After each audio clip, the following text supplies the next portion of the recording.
Magandang araw mga idol. Ang ating baking recipe ngayon is all about mamon. Ito na mamon mga lodi ay considered sa kaysasaya na tinatawag na taisan.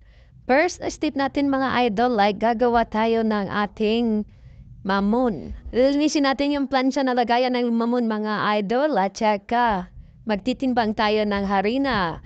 Pero bago lahat, lalagyan muna natin ng large ang ating plancha mga idol. Ito na mamon ay matatawag na larger loop like style na mamon na kung saan may malaking hulma. Ito inalikha sa kasagsagan ng World War II na kung saan ang mga sibilyan ay walang ibang makain, walang ibang ingredients na kung harina na lang at butter ang natira kaya walang ibang sangkap.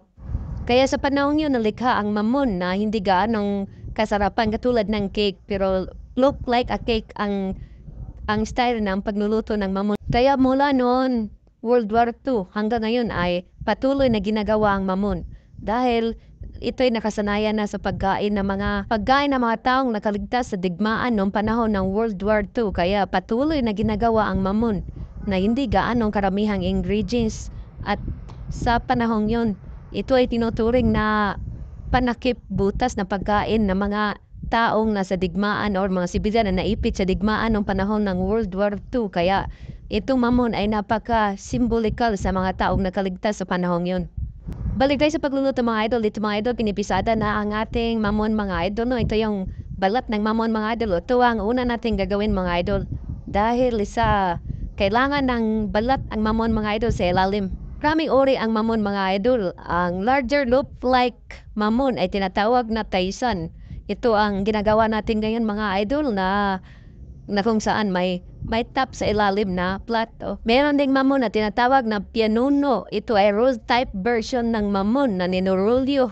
Meron ding mamon na tinatawag na lady fingers na kung saan ito ang may kahulugang bruise. Meron ding mamon na tinatawag na cookie-like tostado. At meron namang tinatawag na steam puto mamon. Pero ang pinakasikat na mamon sa Pilipinas ay matatagpuan at ginawa sa Argao, Cebu na kung saan ito ay tinatawag na tortang mamon na napakasarap. Isa rin ang mamon na tinuturing na ginagamit sa mga English language sa mga idiomatic expression na may tinatawag na soft-hearted na tao. Ito ay ang may mga pusong mamon na mga lalaki. Tapos na tayo sa pagmarites mga idol, dito na tayo sa pagpupuko sa paggawa ng ating taisan mamon na kung saan iniiwan ng ating bikir ang balat ng mamon pangilalim. Ito na mga lodi no, iniiwanan niya. Pagkatapos niya mahiwa ang balat ng mamon mga idol, pinubutasan niya ang balat mga idol para hindi buburot pag ihuhorno ng mga idol. Ito ay binubutasan niya sa gitna para hindi lulubo. Dito na mga lodi, umpisa natin gawin ang mamon mga idol. Ito ang unang step mga idol. Magtimbang tayo ng asukar mga idol, mga 2 kilo mga asukar mga idol. Gagawin natin mamon ngayon mga idol ay konti lang ang gagawin natin mamon mga idol, nasa mga 4 kilos lang na mamon mga idol, no? 8 na plancha ang yelo na mamon at saka ubi. 8 na plancha din mga idol, nasa equivalent na mga 4 kilos ng to mga idol. Sa paggawa ng mamon mga idol, hindi mawala ang lard, margarine, asukar, asin, pampatubo, harina, sugar, tubig, oil. Yan ang lahat ng mga ingredients ng ating mga tinatawag na taisan mamon mga lodi, no? Magtimbang din ito na 4 na kilo ng harina mga idol. Ito na mga idol, no, ihalo na natin dito sa tubig mga idol, no. Tinitimpla natin sa tubig para diretso-diretso na, no. I-mix natin yan ang harina mga idol. Pagkatapos nating mahalo ang harina mga idol, i-mix natin ng maigi mga idol para hindi gaspang yung mamon mga idol, no.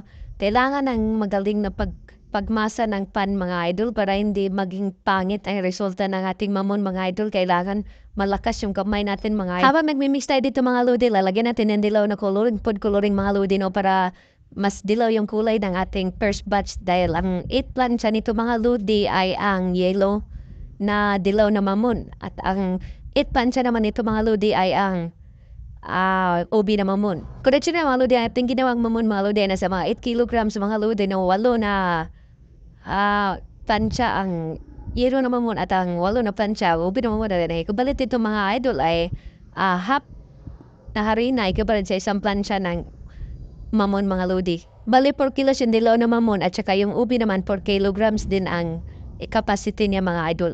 Dito mga lodi, pinipiga na yung mamon mga idol, no? Nasa mga half kilo ang resulta nito mga idol, isang plancha mga idol. Pagkatapos malagyan ng plancha yung dilaw na mamon mga idol, gagawa naman tayo ng ubi mamon mga idol, no? Lalagyan natin ng coloring yung anang dilaw na natitirang mamon mga idol, no? Ikukulor na din siya bago natin ilagay sa plancha mga idol. Pagkatapos malagyan lahat ng plancha mga idol, no? Dito na mga idol, ipaplat natin siya no, sa buong plancha mga idol para yung tubo niya pantay, no? Mga 2 oras, pwede na ito ihurno sa pugon mga idol, no? Magantay na din mga 2 oras o higit pa mga idol, no? Pwede na ito lutuin mga idol. Kasi malakas to tubo ito na may linagyan kasi ito ng pampatubo na tinatawag na yes. Balik tayo sa kasaysayan mga idol, no? Base sa New Testament mga idol, ang mamon mga idol ay nagsisimbolo sa money, material, wealth, or any entity that promises wealth and associated with the greedy pursuit of grain or pagmamadaling makakuha ng malalaking mga kita. Ito yung nakasaad sa ating New Testament na Bible about sa mammon. Balik tayo dito sa paggawa mga lodi na. Dito na tayo sa ating ubi mga idol, no? Minimix masyado yung ating colored na ubi para magandang tingnan, no? Ay dalagay na natin dito sa plancha mga idol at ating ikakalat sa buong plancha mga idol na pantay para pantay din ang tubo katulad din ng ginawa natin sa ating dilaw na mamon. Parehas lang mga idol, no? Ipaplat natin tapos patubuin natin ng 2 oras mahigit at pwede na nating lutuin ng ating ubi mamon mga lodi. Sa oblang dako naman mga lodi, ang mamon ay also known as Mamyun or Prince of Greed, one of the 7 princes of Hill that represent wealth, abundance, prosperity, and wealth, and also injustice and deity. Hanggang dito na lang mga lodi. Please follow and subscribe.